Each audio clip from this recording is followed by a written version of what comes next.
Primjeni li se ustavna odluka i usvoje izmjene i dopune zakona do 31. prosinca ove godine, polaznici stručnih studija ostaće bez pravne kvalifikacije, odnosno pri zapošljavanju će imati posljednju kvalifikaciju propisanu zakonom, a to je srednjoškolsko obrazovanje. Studenti, njih 55.000 i još oko 50.000 oni koji su završili te studije, pitaju se zašto ih sveučilišta i resorno ministarstvo diskriminiraju. Splitska inicijativa 300 = 300 naročito je aktivna posljednjih dana po ovom pitanju, jer strepe da će biti naprosto izbrisani iz zakona o kvalifikacijskom okviru ukoliko Ministarstvo obrazovanja po nalogu Ustavnog suda ne izradi novi zakonski okvir. Donešena je odluka Ustavnog suda prema kojoj nam je ukinut dio kvalifikacije, odnosno naša kvalifikacija je izbrisana iz Hrvatskog kvalifikacijskog okvira. Problemi su ti da se mora donijeti zakon. Ukoliko se ne donese zakon, popadamo pod tu pravnu prazninu. Znači da naša kvalifikacija neće biti uređena niti jednim važećim zakonom. Naše diplome i dalje će biti valjane, znači neće niko 31.12. iskidati diplome ili da one neće vrijediti i tako dalje. Ali neće postojati nijedan zakon koji uređuje kvalifikaciju, a to je maltene ista stvar kao da te diplome nemamo. Kako stvari stoje, osim prijedloga bivše ministrice Blaženke Divjak koji im je išao u prilog, za sada nema ničeg na stolu. Trenutno smo u statusu čekanja, čekamo sastanak prvenstveno sa ministrom. Kontaktirali smo resorno ministarstvo u više puta, imali smo zakazan sastanak da bi nam ministarstvo odgodilo sastanak kad smo bili već pred Zagrebom. Nakon toga smo dobili datum novog sastanka, međutim gospodin ministar Fuchs je morao u samoizolaciju, tako da čekamo zapravo razvoj događaja. Kad on izađe iz te samoizolacije, dogovaramo novi sastanak. Čekamo 31.12. u koji je rok dokle se mora donijeti ovaj zakon. Ukoliko se zakon ne donese, imat ćemo velikih problema od svih nas 100.000 studenata stručnih studija. Barata se zapravo brojkom između 50 i 100.000 studenata, ovisno o tumačenju odluke Ustavnog suda.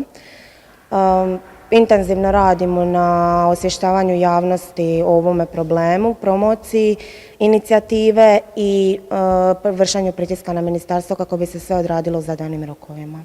Obratili su se i nekolicini saborskih zastupnika, a čvrsto obećanje je da će se za njih za saborskom govornicom založiti dobili su od zastupnice Dalije Orešković i Marijane Puljak te Bože Petrova. Postoji nacrt zakona koji je već u pripremi za mandata ministrice Divjak. Mi smo s tim zakonom zadovoljni, te bismo pozdravili provedbu izglasavanja takvog zakona.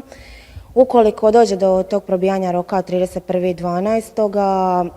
nastavit ćemo dalje razgovore s ministarstvom, ali tada imamo u planu i nekakve konkretne akcije, kao na primjer okupljanje studenata u masovni prosvjed. Na stručnim studijama stječu se praktična znanja, a sveučilištima očito to nije u interesu, jer zagrebački rektor Damir Borac zajedno s nekoliko kolega s Pravnog fakulteta već drugi put podiže ustavnu tužbu, i to s objašnjenjem da kvalifikacija nije sukladna i ishodima učenja, zbog čega su i oni koji trenutno studiraju kao i oni koji su završili takve studije u opasnosti od pravne zavrzlame. Paradoks je najveći u cijeloj priči da rektori diskriminiraju izravno svoje vlastite studente. Dakle, i mi smo studenti sveučilišta.